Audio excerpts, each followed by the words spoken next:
Oi pessoal do terceiro ano, tudo bem com vocês? Conforme eu falei na semana passada, essa semana não tem atividade postada. A gente vai fazer a correção da semana 1, da semana 2, semana 3, semana 4 do PET. Atenção, você está no PET certo.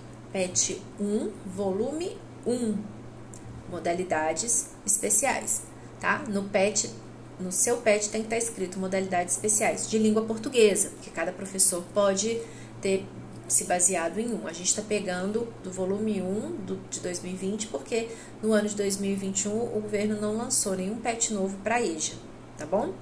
Então vamos lá. A nossa primeira atividade aqui é sobre uma notícia. Tem duas questões de antecipação de leitura que eles perguntam lá assim.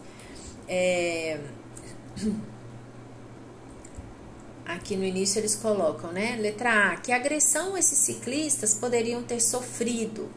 Com base ali no título, ciclistas denunciam agressão de motorista em discussão de trânsito no bairro Aldeota. Então, aqui vem essa antecipação de leitura, né? Que agressões? Bom, a gente pensa que pode ter agressão física, agressão verbal, numa briga de trânsito, né? Às vezes o próprio carro pode ser usado como arma, digamos assim, se eu jogo o carro em cima de alguém, né? Letra B, o motorista teria sido agredido também? Pode ser, pode não ser, é uma opinião antes da leitura do texto, tá? Talvez por meio de palavras. Agora a gente tem que ver a proporção de igualdade ou não entre o motorista e pedestres, o motorista e ciclistas, né? Se eles estão no mesmo nível de igualdade numa discussão. Se o cara tá jogando o carro para cima, né, se esse for o caso, não tá no mesmo pé de igualdade, tá? Então, agora, depois da leitura do texto, se for o caso, voltem, né, releiam. Vamos ver lá na questão 3 agora, tá? Agora que você já leu a notícia, responda. Letra A. De acordo com as informações fornecidas pela notícia, qual foi o motivo mais provável da agressão? O fato de os ciclistas terem passado no sinal vermelho e a tolerância que existe, em geral, por parte de muitos motoristas em relação a ciclistas. Qual é o grau de tolerância, né? O grau de tolerância geralmente é muito baixo. Há, na verdade, uma intolerância muito grande por parte de motoristas em relação a ciclistas. Isso, sobretudo, em grandes cidades, quando você tem até necessidade de criação de ciclovias e, mesmo assim, às vezes elas ainda não são respeitadas, tá? Letra B, segundo a ciclista que denunciou o motorista, independente de termos atravessado o sinal vermelho, poderíamos compartilhar a pista, até porque já era tarde, o fluxo era pequeno. Considerando esse argumento e levando em conta ainda a desigualdade de condições, aquilo que eu falei, né, entre motoristas e os ciclistas, você acha que a reação do motorista foi a mais adequada? E por quê? Bom, eu espero que vocês respondam que não, né? Que não foi a mais adequada. O que faltou, então? Empatia, na minha opinião, por parte do motorista em relação aos ciclistas, né? É de conhecimento de todos que existe violência, principalmente em grandes cidades. Violência, sobretudo à noite, né? Então, os ciclistas ficaram com medo ali de assalto e fizeram essa travessia no sinal vermelho. Não quiseram correr o risco de serem assaltados, né? O motorista, no entanto, não levou esse argumento em consideração, ok? E aí, isso seria a semana 1, só isso, né? Aí, a semana 2, pegando aqui, o que nós temos? Atividade 1. Todos sabemos do estresse cotidiano vivido pelas populações de grandes e médias cidades no país. Em quais trechos da notícia, aquela passada, né, se fez a alusão a essas fortes tensões? Qual parece ser o papel desse dia a dia difícil nos acontecimentos reportados? Bom, eu peguei os trechos para mostrar para vocês, tá? Então, olha só, aspas. Tudo você vai pegar do texto, você põe aspas, tá?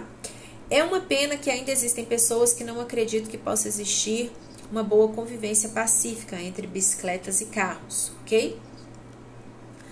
Outro trecho. Agredir gratuitamente uma pessoa na rua nunca pode se tornar algo banal, quer dizer, que a gente não dá a menor importância, que se tornou algo tão corriqueiro que a gente nem liga. E existem aí questões mais profundas. Outro trecho. Ser xingado, sabendo que estava certo, me subiu a cabeça. O motorista falando, né? Então, observe que há sempre uma tensão. E a tensão, em geral, leva à violência por parte de pessoas que não sabem argumentar, né? Recorre-se à violência somente àqueles que não dão conta de levar a conversa ali na argumentação. A outra atividade. Como foi possível observar por meio do texto, no trânsito é muito comum que o mais forte se valha de uma vantagem circunstancial para constranger ou pôr em risco o mais fraco. Assim, motoristas se sentem no volante autorizados a intimidar e assustar pedestres, ciclistas e motoqueiros, enquanto motoristas de ônibus e caminhões desrespeitam ou ameaçam motoristas de veículos menores. Todo mundo já viu isso, né? Cite algumas consequências que essas atitudes podem causar no trânsito. Consequências, ou seja, resultados, né? Aí eu coloquei aqui, olha, veja se você respondeu mais ou menos a mesma coisa. Conflitos que vão desde xingamentos, passando por fechadas, perseguições, que a gente já viu isso na televisão, né?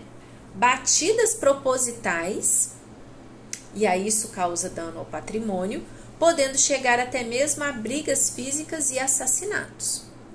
Então, não é raro, pessoal, infelizmente, tanto em vias públicas, né, de cidades, como nas estradas, a gente vê esse tipo de comportamento, tá? Então, eu citei aqui alguns que eu acho que eu já vi. E a questão 3, diante de fatos desse tipo, o que é possível fazer para evitar a violência? É claro que essa resposta é pessoal. Eu dou algumas dicas aqui, ó. Cumprimento com U, né? Porque se for comprimento é tamanho. Cumprimento das leis por todos. Regulamentação e implantação de ciclovias e ciclofaixas.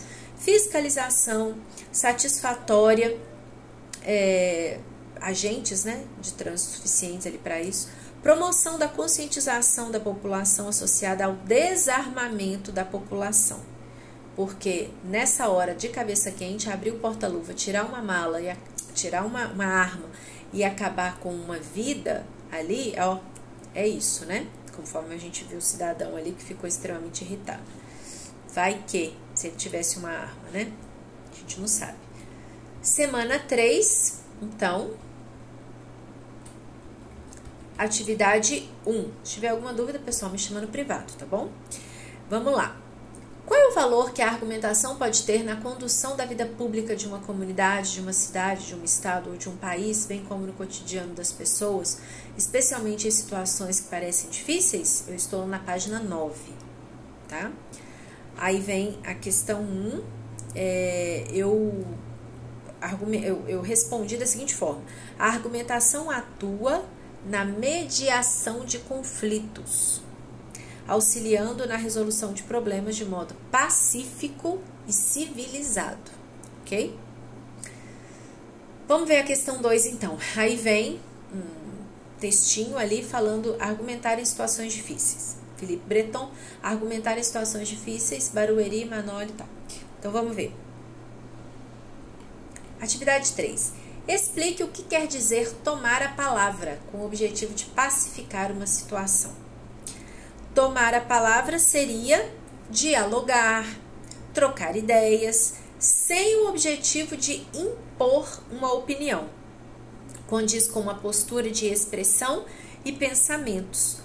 Expressão, não imposição de pensamentos, entendeu? Expressão de pensamentos e ideias de modo amistoso. Ok?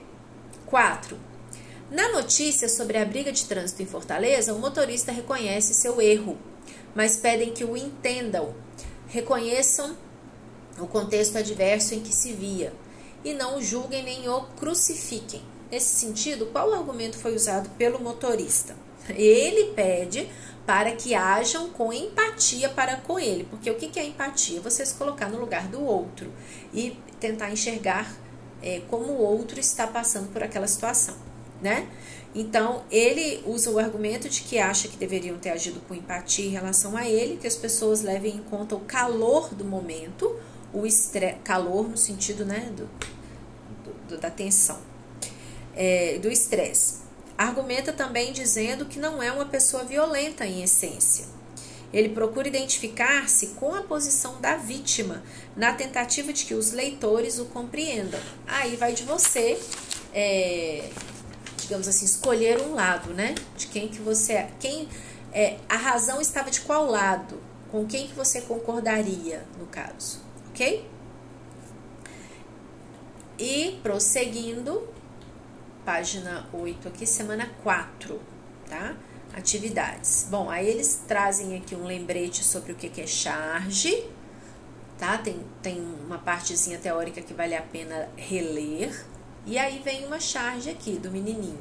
Não tem a pergunta do menino, mas aí a mãe responde assim, ó, não, meu filho, você não foi baixado pela internet, você nasceu. Atividade 3, a resposta da mãe pressupõe a pergunta que foi feita. Letra A. Qual que teria sido essa pergunta? Algo do tipo, mãe, vírgula, né? Como foi meu download? Mãe, qual programa você usou para me baixar da internet? Mãe, tudo vírgula. Mãe, vírgula, de qual site fui baixado? Coisas assim comporiam a piada, né? Letra B, esse tipo de pergunta é próprio de crianças? Justifique sua resposta. Aí eu coloquei, gente, antes de lascar um sim aqui, eu coloquei assim, olha, depende do contexto sociocultural e familiar em que a criança está inserida. Porque a gente não pode tomar uma coisa que para nós é, assim, super corriqueiro, quanto para uma criança que não tem nem celular, não tem nem o que comer em casa, né? Encarar no mesmo contexto aqui. Então, eu coloquei que depende. Crianças com muito acesso a recursos tecnológicos podem elaborar questões inusitadas sobre o tema. Curiosidades sobre origem e nascimento são, no entanto, comum a todas as crianças. Então, tirando a questão tecnológica, a curiosidade é comum. Só a questão tecnológica que eu coloquei que depende do nível sociocultural, econômico, familiar, tá? Letra C.